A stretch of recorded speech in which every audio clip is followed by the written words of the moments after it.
बिस्मिल्लाहिर्रहमानिर्रहीम। अगले कुछ दिन सख्त गर्मी का इम्कान।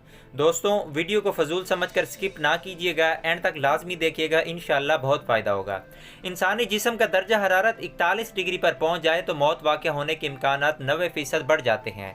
मौसमी दर्जा हरारत नहीं, इंसानी जिस्म का दर्जा हरारत। इसीलिए शदीद गर्मी से बुज़ुर्ग लोग बहुत ज़्यादा मुतासिर होते हैं, लिहाजा बेहतर है कि इंतहाई एहतियात से काम लिया जाए।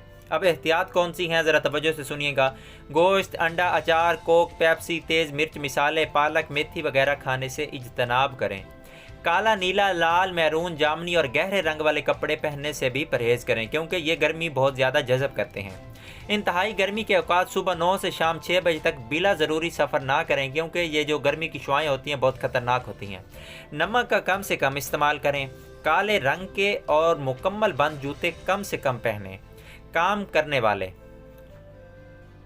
कद्दू, टींडे, अरवी, घी तूरी, पेठा, मूली, खीरा, दूध, देसी घी, शरबत बजूरी, बलंगू और शरबत बादाम, फलों में तरबूज, केला, खुबानी और खरबूजे का इस्तेमाल करें। मतलब जो भी मौसमी फल है उसको खाएं जो कि आपको लगे कि ये ठंडा फल है। सफ़ेद, गुलाबी, सब्ज़ और हल्के रंग के कपड़ों का इस्तेमाल करें। घर से निकलते वक्त गीला तौलिया ज़रूर साथ रखें। मुमकिन हो तो सर और गर्दन किसी कपड़े से ज़रूर ढांपें और ऐनक का भी इस्तेमाल करें। सौंफ और इलायची का कहवा गर्मी का बेहतरीन तोड़ है। इमली और आलू बुखारे का शरबत प्याज की शिद्दत को इंतहाई कम कर देता है, लेकिन ये बाजारी नहीं पीना, खुद बनाकर पिएँ तो ज़्यादा फ़ायदा है।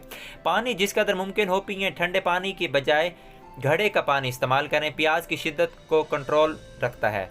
दोस्तों देखो, सब चीज़ें खाओ, लेकिन अगर आप पानी का इस्तेमाल नहीं करेंगे तो समझे कुछ भी नहीं कर रहे, क्योंकि पानी एक वाहिद चीज़ है जो आपके जिस्म को मजबूत रखता है। जितनी बार मुमकिन हो गुस्ल करें, हवादार जूता पहनें, दरख्त लगाएं जो ना सिर्फ गर्मी कम करेंगे बल्कि सर्दी में भी स्मोक का भी तोड़ है। दोस्तों, इसको आगे लाजमी शेयर करें। शुक्रिया।